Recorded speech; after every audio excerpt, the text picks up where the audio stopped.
Thank you, Honorable Speaker, and I rise to support this appropriations bill. Honorable Speaker, I will restrain myself from speaking to the gallery and answering to the many things that the leader of minority has spoken to, because it is within his right as a leader of minority to play to the gallery and raise issues that may not necessarily be in this appropriations bill. But Honorable Speaker, allow me, because one of the things I've heard being mentioned is the question of monies being allocated in this appropriations bill. Yes, what's your point of order? Mr. Speaker, is it in order for the majority leader to term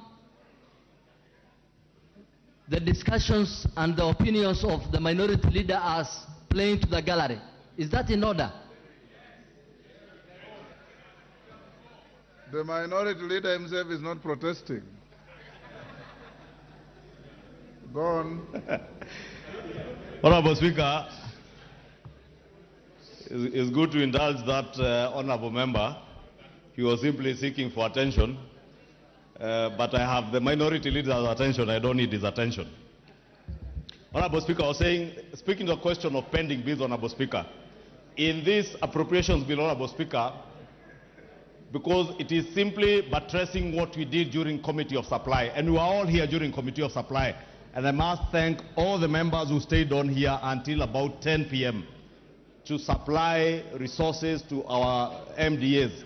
Honorable Speaker, unlike what is being said, it is true that in this appropriations bill and what we supplied to our MDAs, for instance, the largest pending bills are in the road sector.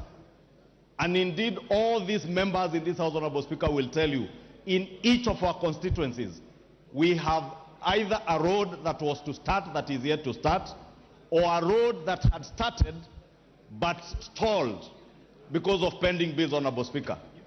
And the quantum of those pending bills, if members care to listen to the chairman of the Budget and Appropriations Committee, was a quantum of close to R1 trillion shillings.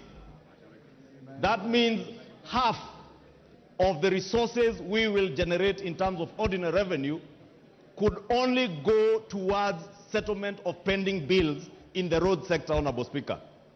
But amidst all the constraints that we have with our resources, Honorable Speaker, the Budget and Appropriations Committee, and indeed the House last week in supplied a quantum of 250 billion shillings to the road sector to help start dealing with the question of pending bills in the road sector.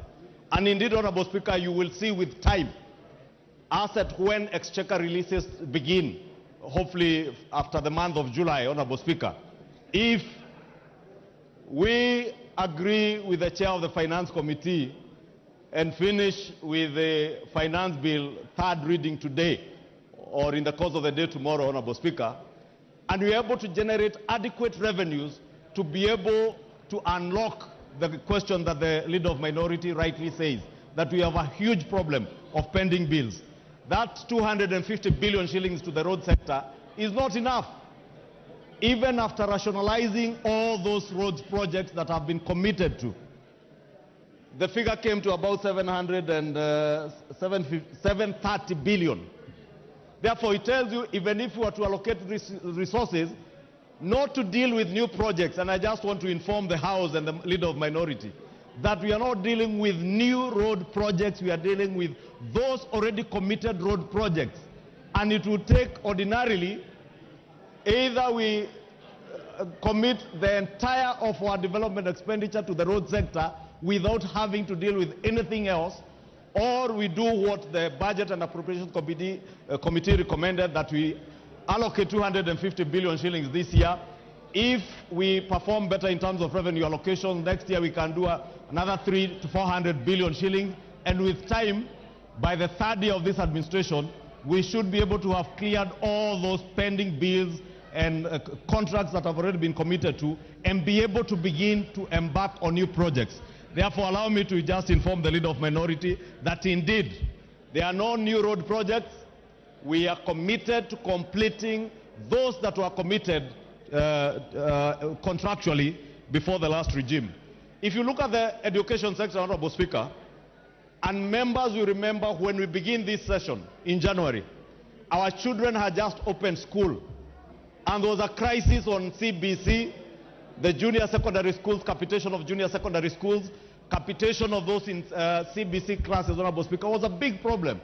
But in this appropriations bill, we are appropriating a whopping 630-something billion shillings going to the education sector to ensure that CBC is not just something we are talking about, but something that we are actualizing and committing resources to. And it's not just the junior secondary school, even capitation of our day secondary schools and our boarding schools to ensure even our free primary education sector that resources are going to our schools, Honorable Speaker. Honorable Speaker, there is also money that has been appropriated to the social services sector.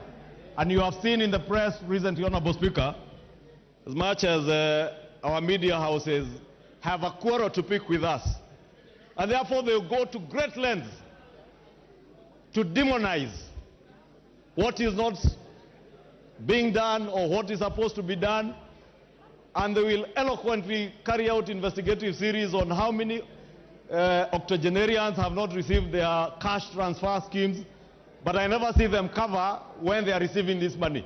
But I want to tell them today we are appropriating adequate resources to ensure that our elderly and vulnerable in society, Honorable Speaker, are able to access their money, their cash transfer, including orphans and PWDs in our communities that access money from government. We have allocated inadequate resources within the social services sector, Honorable Speaker, to ensure that Yes, all Jared, these people are able to access their money.